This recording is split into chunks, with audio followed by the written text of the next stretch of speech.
पेटी बंद. जरा पेटीचा आवाज कमी करा.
जाने कहाँ गए वो दिन कहते थे तेरी राह में नजरों को भुलाएंगे. रखुमा माझी पेरणी करी, रखुमा माझी पेरणी करी, माझा पांडुरंग नांगर धरी, माझा पांडुरंग नांगर धरी.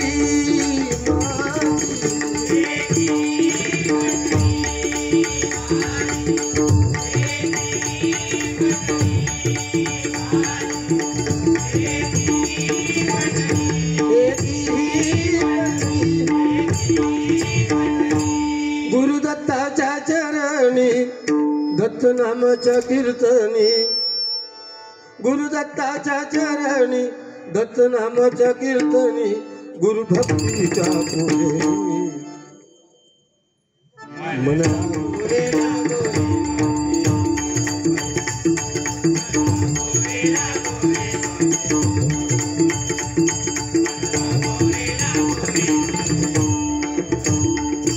गुरुदत्ताच्या चरणी दत्त नामाच्या कीर्तनी, गुरुदत्ताच्या चरणी दत्त नामाच्या कीर्तनी, गुरुभक्तीच्या पुढे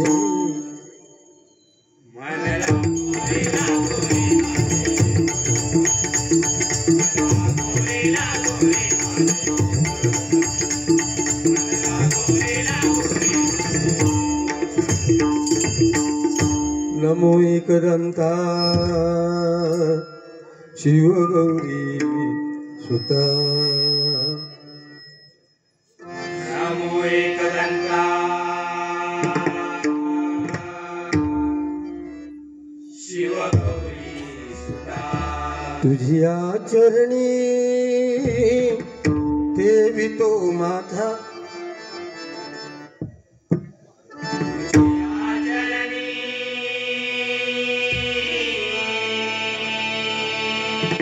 तुझ्या चरणी ठेवितो माथा, तुझ्या चरणी ठेवितो माथा.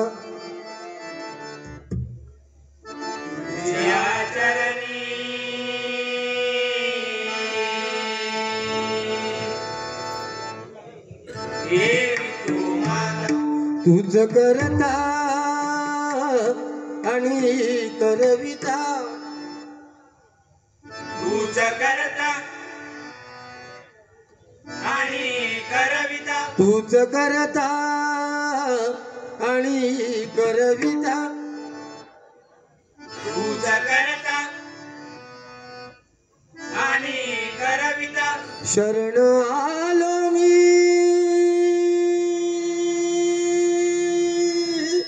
तुला भगवंता, शरण आलो मी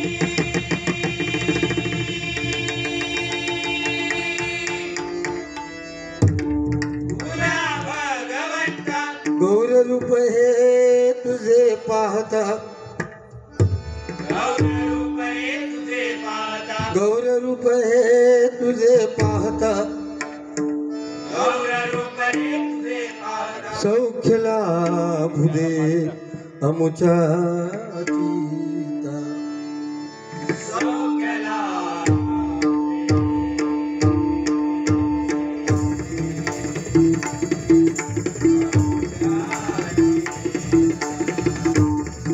सौख्य लाभ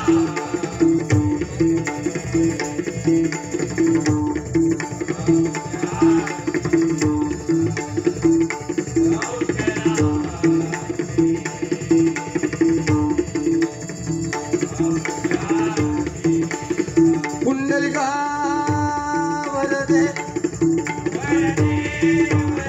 हरी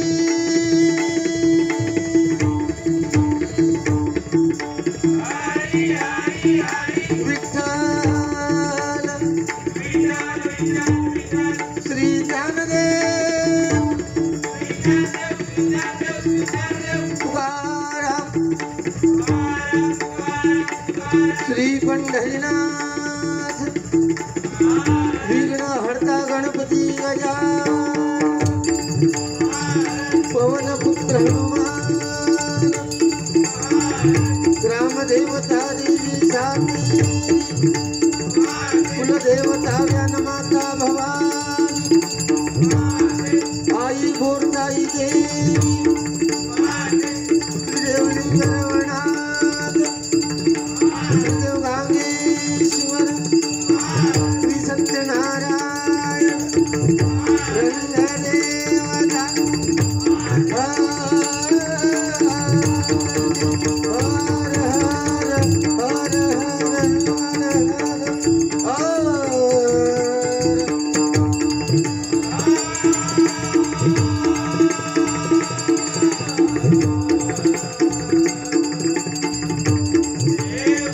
सुप्रसिद्ध भजनकार गुरुवर्य अशोक सावंत तुळशीदास धन्यवाद. टॉस जिंकला बुवाने आणि सुरुवात माझ्याकडे दिली. हे सुद्धा विधिलिखित असतं, लक्षात घ्या. पहिली परमेश्वराची सेवा कोण करणार? टॉस जिंकून सुद्धा त्यांनी सुरुवात माझ्याकडे दिलेली चांगली गोष्ट आहे. 100% आजचा आपला हा 5वा वर्धापन दिन आहे. महिला वर्गांची उपस्थिती सुद्धा आहे. माझ्या मुखातून तरी तुमचे हात कानावर येतील असा एकही शब्द निघणार नाही याची ग्वाही देतो. आणि ज्या पद्धतीत सांगितलं त्या पद्धतीत त्या परमेश्वराचं नामस्मरण, कारण आपलं भजनच मुळी त्याच्यावरती अवलंबून आहे. राम कृष्ण हरी हा आपला मंत्र आहे. आचार विचार आणि उच्चार. राम, मी नेहमी भजनाच्या माध्यमातून सांगतो, राम हा शब्द उच्चारायला सोपा आहे, राम शब्द लिहायला खूप सोपा आहे, राम समजायला खूप सोपं आहे. परंतु कृष्ण ज्याचं अक्षर जोडाक्षर आहे, प्रत्येक अक्षर जोडाक्षर आहे, ते कृष्ण शब्द हा उच्चारायला सुद्धा खूप कठीण आहे, कृष्ण लिहायला सुद्धा खूप कठीण आहे आणि समजायला सुद्धा खूप कठीण आहे. ज्याला कृष्ण समजला त्याला आपलं जीवन समजलं. रामायण, महाभारत, भागवत ही आपली काव्य आहेत, याच्यावरती आपली हिंदू संस्कृती जपून आहे, म्हणजे उभी उभारलेली आहे. रामायण काय शिकवतं? काय करावं जीवनामध्ये ते रामायण शिकवतं. महाभारत काय शिकवतं? काय करू नये जीवनामध्ये हे महाभारत शिकवतं. आणि जीवन कसं जगावं हे भागवत शिकवतं. कलियुग आहे, मोर नाचताना रडतोय ह्या कलियुगात, हौस मरताना गातोय या कलियुगात, जिवंत माणूस पाण्यामध्ये बुडतोय आणि मेलेला माणूस पाण्यावरती तरंगतोय. ह्या कलियुगात तुम्ही जे काही कर्म कराल ते सरते शेवटी तुम्हाला फेडावंच लागतं, लक्षात घ्या. कारण पूर्वीच्या काळी असं म्हणायचे की मागच्या जन्मी केलं तर या जन्मात फेडायचं. आता तसं नाही, या जन्मात केलं तर या जन्मात फेडायचं, किंबहुना सकाळी केलं असेल तर संध्याकाळपर्यंत तुम्हाला फेडावंच लागतं. आपण मरताना आपण जे काही तरुणपणात जे काही केलंय, उद्योगधंदे जे काही केलेत, ते ऐन मरणाच्या उंबरट्यावर असताना त्याचा चित्रपट आपल्या डोळ्यासमोर येतो, लक्षात ठेवा. म्हणून तर प्रभू रामाचा बाप दशरथ राजा याने सुद्धा मरणाच्या उंबरट्यावर असताना मोठ्याने किंकाळी मारली होती. कारण ऐन तारुण्यात त्याने श्रावण बाळाला मारलेला बाण, त्यानंतर श्रावण बाळाचं ओरडणं आणि एकुलता एक मुलगा श्रावणबाळ गेल्यानंतर त्याच्या आई वडिलांचं विवळणं हे दशरथ राजाला सुद्धा त्यावेळेस मरणाच्या उंबरठ्यावर असताना दिसलं, म्हणून त्याने मोठ्याने किंकाळी मारली. अर्जुनाने श्रीकृष्णाला विचारलं, हे श्रीकृष्णा, सत्य त्रेता द्वापर संपलं, आता देवांची रूप संपली, येता पुढचं येणार कलियुग हे कसं येणार आहे? श्रीकृष्णाने 4 दिशेला 4 बाण मारले आणि धर्माला सांगितलं तू इथे बस. भीम, अर्जुन, नकुळ, सहदेव 4 जणांना 4 दिशेला पाठवलं आणि सांगितलं बाण घेऊन या. पहिला भीम गेला. भीमाने बाण उचलता उचलता त्याला आवाज ऐकू आला. एक कोकिळा गोड आवाजात गात होती, पण त्याच वेळेस ती आपल्या चोचीमध्ये मांसाचा तुकडा भक्षण करत होती. त्याने ते बघितलं, बाण घेतला आणि येऊन तिथे जिथे श्रीकृष्ण होता तिथे थांबला. दुसरा गेला अर्जुन. त्या अर्जुनाने बघितलं 5 विहिरी होत्या, भोवतालच्या 4 विहिरी तुडुंब भरून ओथंबून वाहत होत्या, परंतु त्याच्या मधोमध असलेली विहिरी कोरी सडसडीत होती, पाण्याचा एकही थेंब नव्हता. तो बाण घेऊन आला. नंतर नकुळ गेला. नकुळाने काय बघितलं, बाण उचलता उचलता एक गाय व्यालेली त्याने बघितली. नुकतीच तिने आपल्या पाडसाला जन्म दिलेला होता, परंतु ते वासूर त्या गायीला लुचायच्या अगोदर ती गायच त्या वासराला लुचत होती. हे दृश्य त्याने बघितलं. तो बाण घेऊन आला आणि शेवटी गेला सहदेव. सहदेवाने बघितलं बाण उचलता उचलता एक भली मोठी शिळा, म्हणजे भला मोठा दगड डोंगर दऱ्यातून पलटी मारत येत होता, मोठमोठी झाडे तुडवत होता, दरीतून खोऱ्यातून पुढे येत होता आणि तो दगड एका झाडाच्या छोट्याशा फांदीला अडकून तिथे थांबला. सगळेजण आले बाण घेऊन, 4 जण. अर्जुनाने श्रीकृष्णाने विचारलं, भीमा तू काय बघितलं? तो म्हणाला, मी बघितलं एक कोकिळा गोड आवाजात गात होती, परंतु चोचीमध्ये मांसाचा तुकडा होता. त्याने सांगितलं कलियुगात हेच होणार. अनेक साधू संत म्हणू नको, अनेक बुवा निर्माण होतील या कलियुगात. असे अनेक बुवा कलियुगात निर्माण झाले. एका आपल्या मुखाने चांगली वाणी देतील, पण त्याच वेळेस समाजाचं शोषण करतील. त्याचं उदाहरण देखील नावं सांगण्याची आपल्याला काही गरज नाही. दुसरा गेला अर्जुन. त्याने विहिरी बघितल्या. 4 भोवताच्या विहिरी तुडुंब वाहत होत्या, परंतु त्यांच्या नजदीक असणारी, बाजूला असणारी विहीर, मधोमध असणारी विहीर एकही थेंब पाण्याचं नव्हतं. त्यांनी कलियुगात तेच सांगितलं की कलियुगात भाव भावाला विचारणार नाही, पण शेजाऱ्याला जास्त डिमांड देणार. हे आत्ता तर मी माझ्या उदाहरणादाखल सांगतोय. तिसरा कोण गेला? नकुळ. त्याने बघितलं गाय व्यालेली होती आणि गाय वासराला लुचत होती. आज तुम्ही पेपर उघडा, दर दिवशी तुम्हाला बातमी दिसेल की 60 वर्षाच्या वृद्धाचा 3 वर्षाच्या बालिकेवर अत्याचार. म्हणजे हे उलट होत चाललं. हे कलियुग आहे. आणि शेवटी सांगितलं की भला मोठा दगड, मोठमोठी झाडं दगड तोडत येऊन एका छोट्याशा फांदीवर थांबेल. म्हणजे त्यांनी सांगितलं श्रीकृष्णाने, ह्या कलियुगात, मायबाप प्रेक्षक लक्षात ठेवा, ह्या कलियुगात तुम्ही जे करताय ते नामस्मरण, ते नामस्मरणच आपल्याला फक्त वाचू शकतो याच्यातून. हे कलियुग येणार आहे, त्यावेळेस श्रीकृष्णाने सांगितलं होतं. धन्यवाद. सन्माननीय या गावच्या सरपंच मॅडम आहेत ना, प्रथम नागरिक यांच्या घोडगे गावच्या, यांच्याकडून माझ्यासाठी हे 500 रुपयाचं पारितोषिक आलेलं आहे. मंडळाच्या वतीने स्वागत करतो. त्यांच्या इच्छा पूर्ण होत असं परमेश्वराच्या चरणी प्रार्थना करतोय. म्हणून प्रभुरामाच्या गाण्याने सुरुवात करतोय. उदे ग अंबे उदो, हे गाणं देवीवरचं भुवणी गावं. 100% सन्मानाने प्रथमेश घाडीगावकर यांच्याकडून हे 100 रुपयाचं पारितोषिक आलेलं आहे. मी प्रभुरामाच्या गाण्याने सुरुवात करतोय.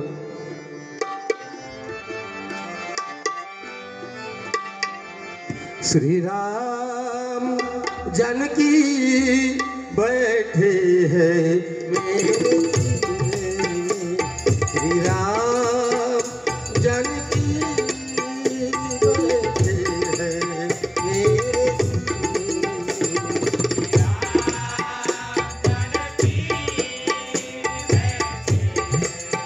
जरा पाणी द्या ना प्यायला.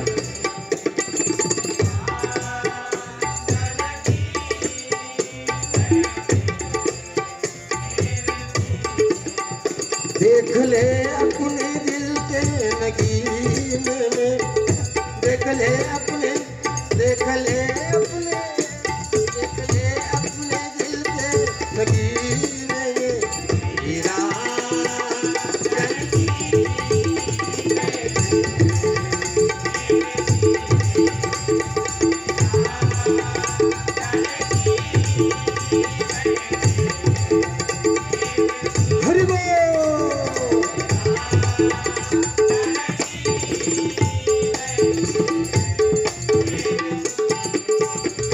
मुझको कीर्ति न वैभव न यश चाहिए, मुझको कीर्ति न वैभव न यश चाहिए।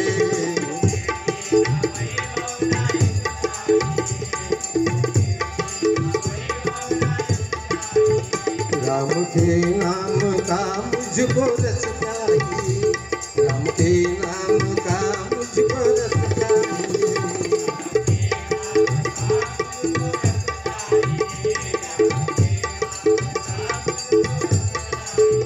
सुख मिले ऐसे अमृत को पीने में, सुख मिले ऐसे, सुख मिले ऐसे, सुख मिले ऐसे अमृत को पीने में।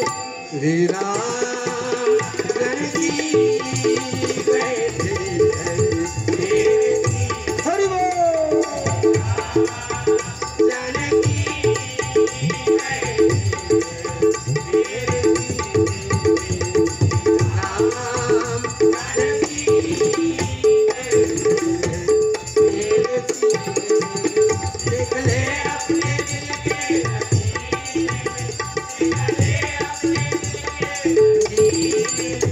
श्री राम जानकी बैठे हैं मेरे जी। श्री राम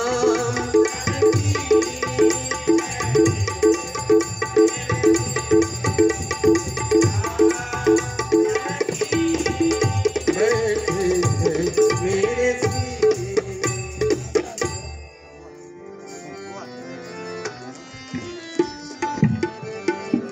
हेलो हेलो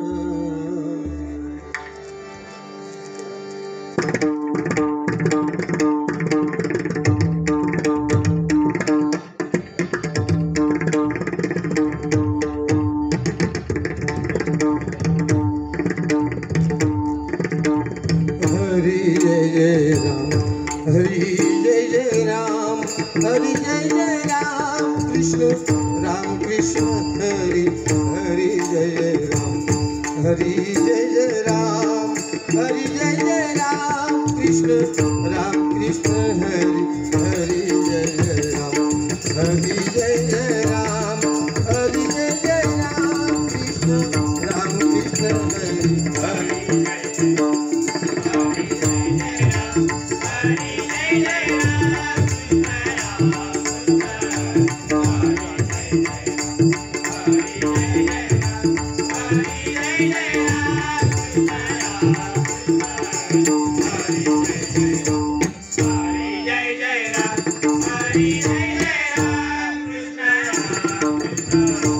सावळे राम कृष्ण हरी, सावळे राम कृष्ण हरी, सावळे राम कृष्ण हरी, गोवर्धन गिरीधारी।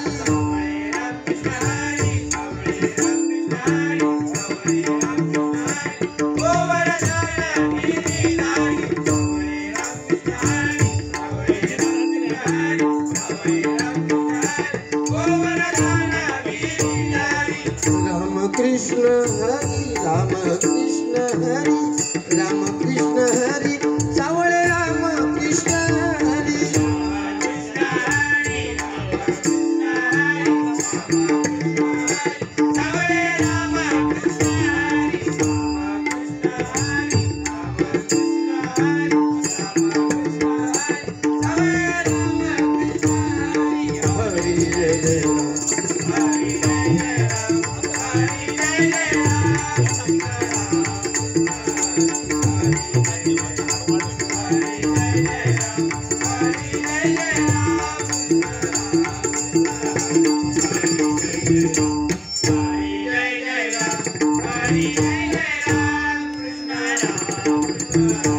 हरि जय जय राम, हरि जय जय राम, हरि जय जय राम, हरि जय जय राम कृष्ण, राम कृष्ण हरि।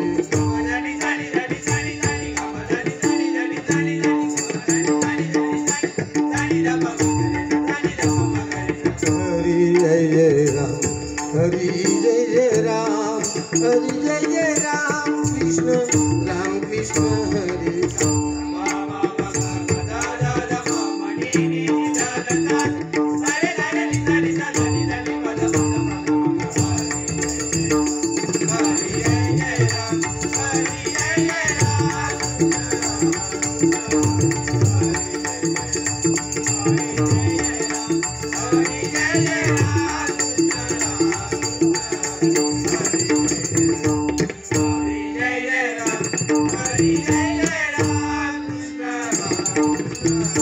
सावळे राम कृष्ण हरी सावळे राम कृष्ण हरी सावळे राम कृष्ण हरी गोवर्धन गिरीधारी सावळे राम कृष्ण हरी सावळे राम कृष्ण हरी सावळे राम कृष्ण हरी गोवर्धन गिरीधारी सावळे राम कृष्ण हरी सावळे राम कृष्ण हरी सावळे राम कृष्ण हरी गोवर्धन गिरीधारी पाच पांडवांचा तोची सहाय्यकारी गोविंद माधव गोविंद कृष्ण मुरारी पाच पांडवांचा तोची सहाय्यकारी गोविंद माधव गोविंद कृष्ण मुरारी राम कृष्ण हरी राम कृष्ण हरी राम कृष्ण हरी राम कृष्ण हरी राम कृष्ण हरी राम कृष्ण हरी जय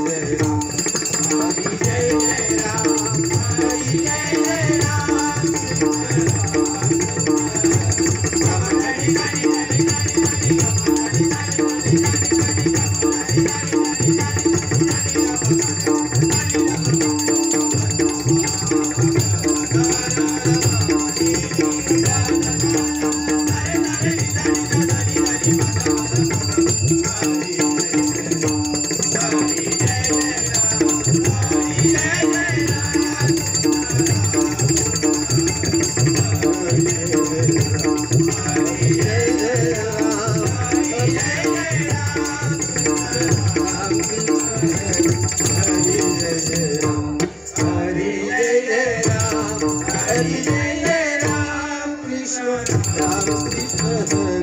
हरी जय जय राम